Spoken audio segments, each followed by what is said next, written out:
बीते दिनों 13 जुलाई को रुपौली विधानसभा के उपचुनाव का नतीजा आया। आपको बता दें कि इस उपचुनाव में न तो नीतीश कुमार के तीर का जादू चला, न ही लालू प्रसाद यादव का लालटेन जला।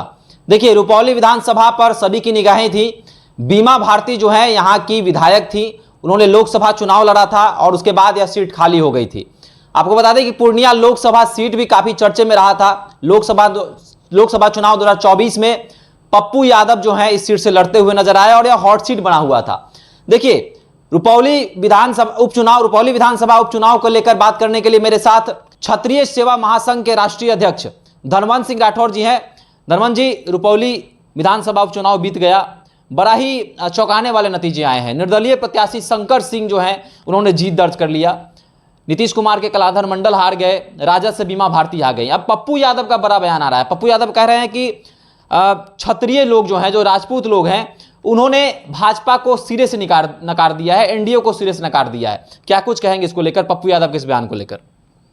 पप्पू यादव या पूरे देश के लिए जानकारी हो कि कोई भी समाज किसी जाति का गुलाम नहीं होता है। कोई पार्टी किसी का माने कोई गुलाम हो, कोई समाज, ऐसा तो है नहीं। तो भाजपा हो कि जदयू हो कि एनडीए गठबंधन हो कि राजद गठबंधन इंडी हो, तो कोई समाज किसी का गुलाम तो है नहीं। अभी उपचुनाव हुआ है, उपचुनाव में शंकर सिंह जीते हैं, निर्दलीय जीते हैं। वो पहले भी विधायक रहे हैं, ये कोई पहली बार विधायक नहीं बने, पहले भी विधायक रहे हैं।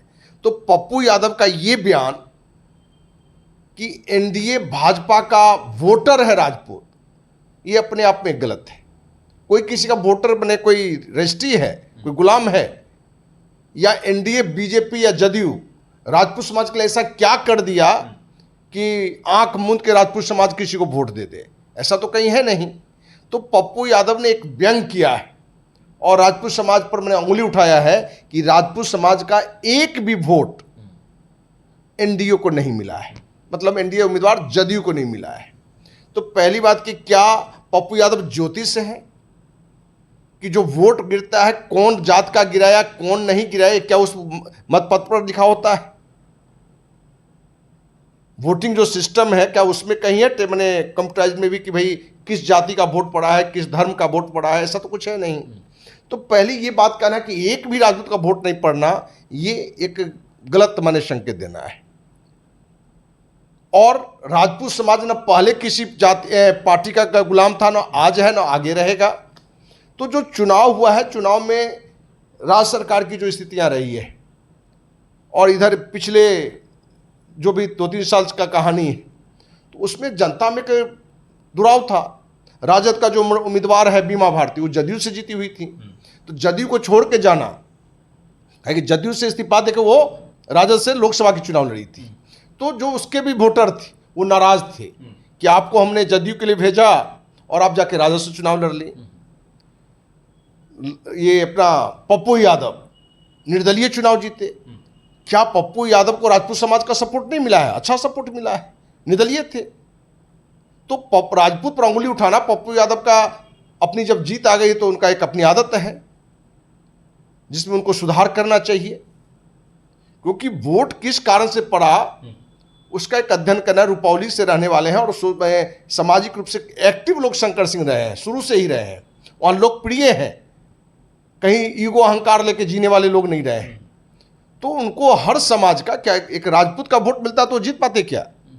तो हर समाज और हर धर्म का लोगों का वोट उनको मिला है।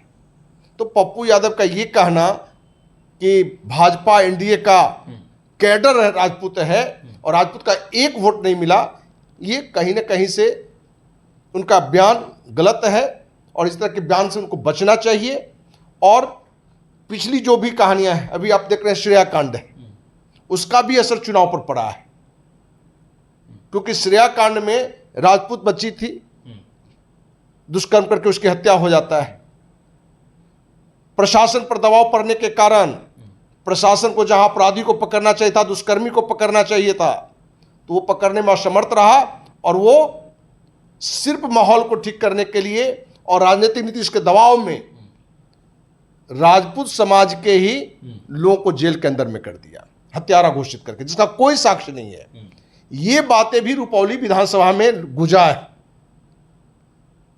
कि नीतीश कुमार की रणनीति कहीं ना कहीं एक समाज को अपमानित करने का है, क्योंकि श्रेया कांड में राजपूत बच्ची की हत्या होता है और उसमें निर्दोष रहते हुए, क्योंकि कोई साक्ष्य नहीं है, उसके बिना साक्ष्य के लोगों को अंदर कर दिया।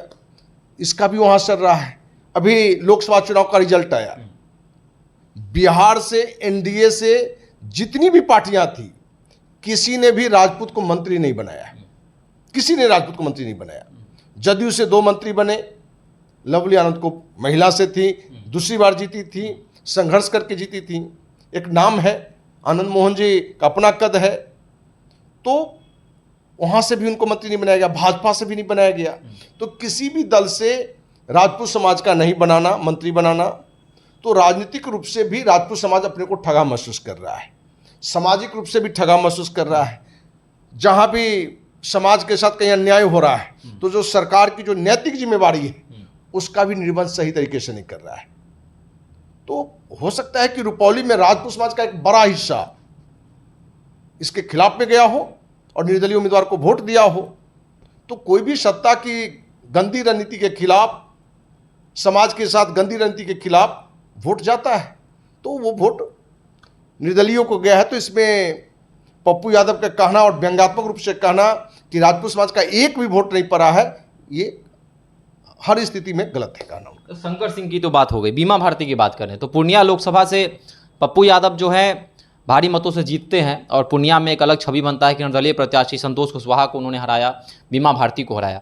लेकिन इस बार पप्पू यादव जो है बीमा भारती को ही सपोर्ट कर रहे थे। उस बार लोकसभा में तो चिर प्रतिद्वंदी थी बीमा भारती, लेकिन इस बार पप्पू यादव साथ में थे। क्या पप्पू यादव का जलवा जो है रुपौली में नहीं चला?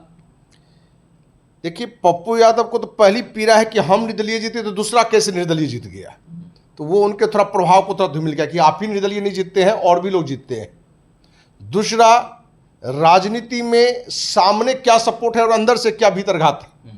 अब पप्पू यादव कितना दिल से सपोर्ट किए बीमा भारती को, या पप्पू यादव का अपना ही प्रभाव था या तेजस्वी का अपना ही प्रभाव था, तो जिता लेते, बीमा भारती को जिता लेते। क्योंकि पप्पू यादव जनता से माफी भी मांगते फिर रहे थे कि बीमा भारती से यदि कोई गलती हुई है तो मैं अपने तरफ से माफी मांगता हूं। तो हो सकता है कि उसका भी असर नहीं हुआ, या पप्पू यादव सिर्फ एक्टिंग कर रहे थे, बीमा भारती के लिए वोट मांग रहे थे और अंदर अंदर उसकी हार की तैयारी कर रहे थे। ये तो सच्चाई पप्पू यादव जानते होंगे, या आप मीडिया को मैंने इसका जानकारी लेना चाहिए। तो कहीं ना कहीं बीमा भारती की हार के लिए वो खुद दोषी हैं कि आप जिस जन समर्थन के बदौलत विधायक बनी थी, उसको विरोध करते हुए, उसका अपमान करते हुए आप दूसरे दल से जाके चुनाव लड़ी, लोकसभा में बुरी तरह से हारी और विधानसभा में भी वो बुरी तरह से ही हारी है, क्योंकि उनका वोट जीते हुए उम्मीदवार के आधे वोट से भी कम है। बीमा भारती का राजनीतिक जो कैरियर है वो शायद खत्म हो गया, आपको लगता है ऐसा?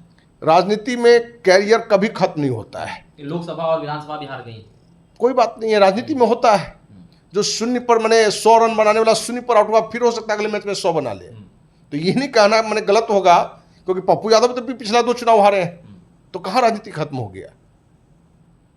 जीतन राम मांझी लोकसभा चुनाव हारे, लोग कहे कि इनका राजनीति खत्म, उनका राजनीति अच्छा हो गया कि नीतीश कुमार उनको मुख्यमंत्री बना दिए। तो राजनीति में हार जीत होते रहता है, उससे किसी का राजनीति नहीं खत्म होता है।